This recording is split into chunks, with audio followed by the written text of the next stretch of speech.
السلام علیکم دوستوں، ہم 21ویں صدی میں داخل ہو چکے ہیں اور یہ بہت زیادہ ایڈوانس ٹیکنالوجی کا زمانہ ہے، مگر اس تمام تر ڈیولپمنٹ کے باوجود دنیا میں بڑھتی ہوئی بے روزگاری، بھوک، افلاس اور عالمی جنگیں اس بات کی طرف اشارہ کرتی ہیں کہ کیا یہ سب قدرتی طور پر ہے یا کوئی ان سب کو کنٹرول کر رہا ہے۔ اس دنیا میں مٹھی بھر لوگوں کی ایک خفیہ تنظیم موجود ہے جو ہر زمانے میں دنیا کے حالات کو کنٹرول کرتی ہے اور بڑے بڑے ممالک کو خود کے سامنے جھکنے پر مجبور کر دے، کیونکہ اس تنظیم کے پاس دنیا کے تمام وسائل، مثلا بینکی نظام، میڈیا چاہے وہ کسی بھی ملک کا ہو، اور فلم انڈسٹریز اور اس طرح کے بہت سے وسائل ان کے کنٹرول میں، جنہیں یہ اپنے مقاصد کے لیے استعمال کر رہے ہیں۔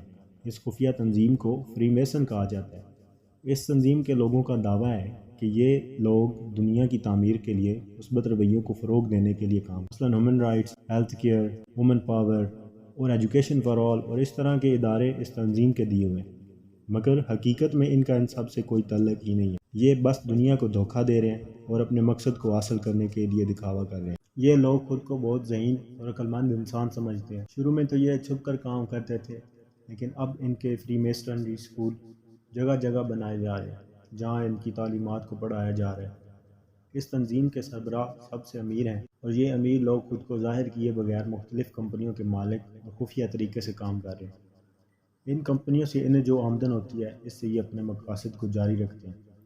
کہا جاتا ہے کہ یہ تنظیم 1717 میں انگلینڈ میں وجود میں آئی، لیکن قدیم مصری تاریخ کو دیکھا جائے تو اس تنظیم کا نام فرعونوں کے نام سے جا ملتا ہے جو خدائی کا دعویٰ کرتے تھے، جو کہ آج سے 4 سے 5 ہزار سال پہلے گزرے ہیں۔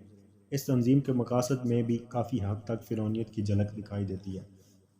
ان لوگوں نے اپنی نسل در نسل اس تنظیم پر کام کیا اور اسے وہاں لا کھڑا کر دیا جہاں یہ آج قائم ہے، اور ان کے پاس دنیا کے تمام وسائل موجود ہیں جس سے یہ پوری دنیا پر قابض ہونے کی کوشش کر رہے ہیں۔ اگر ہمیں ان کے متعلق جاننا ہے تو ہمیں صلیبی جنگوں کی تاریخ کے متعلق جاننا چاہیے، کیونکہ یہ تنظیم کیسے بنی اور ان کی شروعات کہاں سے ہوئی۔ 1035 میں جب کرسچین پوپ نے مسلمانوں کے خلاف جنگوں کا آغاز کیا، جسے صلیبی جنگیں بھی کہا جاتا ہے، جس میں ایک نائٹ ٹیمپلر گروہ نے اس میں بڑھ چڑھ کر حصہ لیا، جن کا مقصد یروشلم کو مسلمانوں سے آزاد کروانا تھا، اور اس طرح صلیبیوں نے 1096 میں یروشلم پر قبضہ کر لیا۔ اس قتل و غارت میں وہ لوگ ہی سب سے آگے تھے اور الگ تھلگ رہتے تھے۔ یہ نائٹ ٹیمپلر گروہ صف اول میں شامل رہتے تھے۔ یہ لوگ خود کو عیسائی ظاہر کرتے تھے، لیکن اصل میں یہ لوگ بنی اسرائیل تھے۔ یہی وہ لوگ تھے جنہوں نے جھوٹ اور سازش سے مسلمانوں اور عیسائیوں کے درمیان فساد پھیلایا تھا۔ اس زمانے میں یہودیوں کی فوج کو نائٹ ٹیمپلر کے نام سے جانی جاتی، مگر مسلمانوں کے ساتھ جنگوں میں یہ اپنی طاقت کھونے لگے تو خود کو بچانے کے لیے انہی عیسائیوں میں شامل ہونے لگے، تاکہ عیسائیوں کی طاقت کو استعمال کرتے ہوئے مسلمانوں کے خلاف لڑا جائے، اور جب یہ جنگ جیت جائیں تو اپنی شناخت ظاہر کریں اور دنیا کے تمام وسائل پر قبضہ کر لیں۔ لہٰذا اسی منصوبہ کے تحت انہوں نے صلیبی جنگوں میں بڑھ چڑھ کر حصہ لیا۔ جب یروشلم پر عیسائیوں نے قبضہ کر لیا تو یہودیوں نے مسجد اقصی اور ہیکل سلیمانی پر بھی قبضہ کر لیا اور پھر اپنے یہودیوں والے بیس میں واپس آنے۔ عیسائیوں کے ایمان کے مطابق یہودیوں نے ہی حضرت عیسیٰ علیہ السلام کو نعوذ باللہ سولی پر لٹکایا تھا، اسی وجہ سے عیسائی یہودیوں کو اپنا دشمن سمجھتے تھے۔ سال 1314 میں کرسچین پوپ کے حکم پر نائٹ ٹیمپلر کے سربراہ کو پھانسی دے دی گئی اور باقیوں کو مارنا شروع کر دیا گیا۔ اس کے بعد یہودی بھاگ کر اسکاٹ لینڈ چلے گئے۔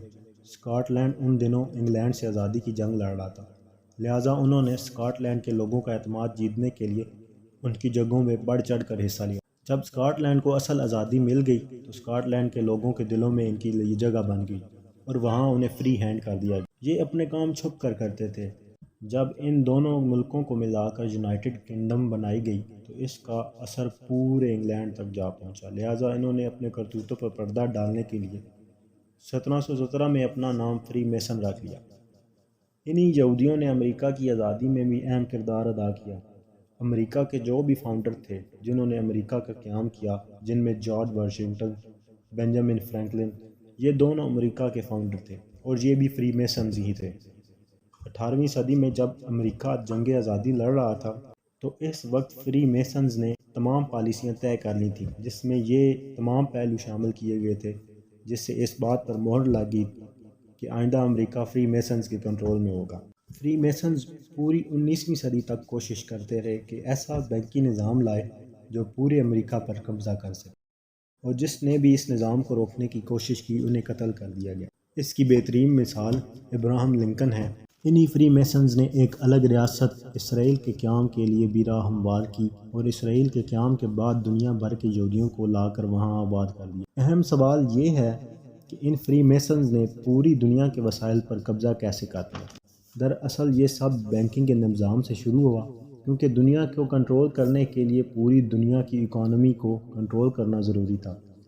آپ سب جانتے ہیں کہ پہلے دنیا سونے اور چاندی کے سکوں پر چلتی تھی اور ہر ملک کی کرنسی سونے اور چاندی کے سکے سے بنی ہوتی۔ اس دولت کو کنٹرول کرنے کے لیے بینکنگ کا نظام متعارف کرا دیا گیا اور سود کو سرے عام کر دیا گیا اور پیپر کرنسی کو متعارف کروایا، جس میں کوئی بھی شخص بینک میں سونا چاندی رکھوا کر کاغذ کے نوٹ حاصل کر سکتا تھا۔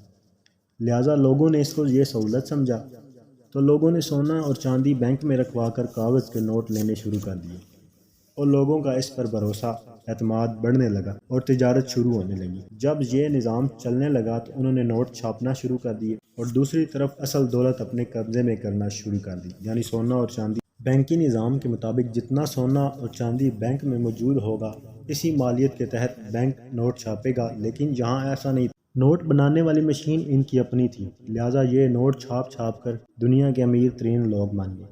جب یہ نظام چلنے لگا تو انہوں نے ایک بڑا بینک یعنی federal reserve bank of America, اور یہی وہ بینک ہے جو امریکہ کی معیشت کو کنٹرول کرتا ہے، اور اسی طرح امریکہ کی معیشت کی طرح دنیا بھر کی معیشت کو کنٹرول کیا جائے۔ اس کا ثبوت ڈالر پر بھی دیکھا جا سکتا ہے۔ ڈالر پر اہرام مصر کی موجودگی فری میسنز کے قبضے کو ظاہر کرتی ہے، کیونکہ امریکہ کا مصر سے دور دور تک کوئی واسطہ نہیں۔ اس طرح فری میسنز نے IMF اور ورلڈ بینک کو متعارف کروایا، جو دنیا بھر میں ملکوں کو سود پر قبضہ دیتے ہیں اور ان سے اپنی شرائط منواتے ہیں۔ کچھ یہی حال IMF کے ذریعے پاکستان کا بھی ہے، جو پاکستان کو قرضہ دے کر اس کی اکانومی کا ساتھ کیا جا رہا ہے، اور آج جو پاکستان کے حالات ہیں ان میں انہی اداروں اور فری میسنز کا ہاتھ ہے۔ انہی اداروں کے ذریعے دنیا بھر کے ملکوں کی معیشت کو کنٹرول کیا جاتا ہے۔ فری میسنز کو بنانے کا اصل مقصد کیا تھا؟ ان کا مقصد بس ایک ہی ہے، دنیا بھر میں ایک ہی حکومت قائم کرنا اور اس کے ذریعے پوری دنیا کو کنٹرول کرنا، جو کہ ان اداروں کے قیام کے بعد کچھ حد تک کامیاب نظر آتا ہے، اور اس دنیا کے تمام وسائل پر قبضہ کرنا، دنیا میں آبادی کو کم کرنا اور دنیا میں ایک آنکھ والے شخص کے لیے راہ ہموار کرنا، یعنی دجال، اور تمام وسائل مہیا کرنا۔ اور اسلامی اسکالرز کے مطابق یہ ایک آنکھ والا شخص دجال ہوگا۔ فری میسنز اسے اپنا لیڈر مانتے ہیں اور اس قیامت کا انتظار یہ لوگ صدیوں سے کر رہے ہیں۔ فری میسنز کو پہچاننے کے لیے بہت سے خفیہ سمبلز اور لوگو بھی موجود ہیں، اور ان لوگوں کے لیے یہ سمبلز بہت اہمیت رکھتے ہیں۔ یہ سمبل مشہور تکون، یعنی کہ ایک آنکھ والا شخص، سگریٹ کے ڈبوں، شراب کی بوتلوں، میڈیا ہاؤسز اور دوسری بہت سی چیزوں پر یہ سمبل موجود ہیں۔ Freemasons Hollywood, Bollywood, TV shows, فلموں، ڈراموں، ویز کے ہر جگہ فری میسنز موجود ہیں اور دنیا کے حالات دیکھ رہے ہیں اور کنٹرول کر رہے ہیں اور دجال کے آنے کا انتظار کر رہے ہیں، اور پھر یہ اس کی قیادت میں پوری دنیا پر راج کریں گے۔ مگر ہمیں بھولنا نہیں چاہیے، ہم مسلمان تمام جہانوں کے مالک اللہ تعالیٰ کے ماننے والے ہیں۔ اللہ تعالیٰ ایمان والوں کو کبھی نقصان نہیں پہنچنے دیتا۔ شیطانی طاقتیں چاہے جتنی بھی مرضی ترقی کر لیں یا چاہے جتنی بھی مرضی تجربے آزما لیں، جتنی بھی چاہیں چالیں چل لیں، مگر اللہ ان سب پر باری ہے، مگر اللہ سب سے بہترین چال چلنے والا ہے۔ وہ سب کچھ دیکھ رہا ہے۔ اللہ تعالیٰ نے ان کی رسی کو ڈھیلا چھوڑا ہوا ہے، لیکن جب یہ رسی اللہ کھینچے گا تو یہ سب منہ کے بل گریں گے۔ یہ سمجھتے ہیں کہ یہ دنیا پر دھوکے اور فریب سے راج کریں گے، مگر در حقیقت یہ نہیں جانتے کہ حق غالب آنے والا ہے اور ان کے لیے عبرت ناک انجام لکھا ہوا۔ جس طرح خدائی کا دعویٰ کرنے والے فرعون اور نبیوں کو رسوا کرنے والے نمرود اور اپنے آپ پر فخر کرنے والی عاد و ثمود کو نیست و نابود کر دیا تھا، اس طرح یہ لوگ بھی اپنے انجام میں غرق ہوں گے اور وہ قیامت کا دن ہوگا۔ اللہ تعالیٰ ہمیں ان کے شر اور فتنے سے بچنے کی توفیق عطا فرمائے۔ آمین۔ والسلام۔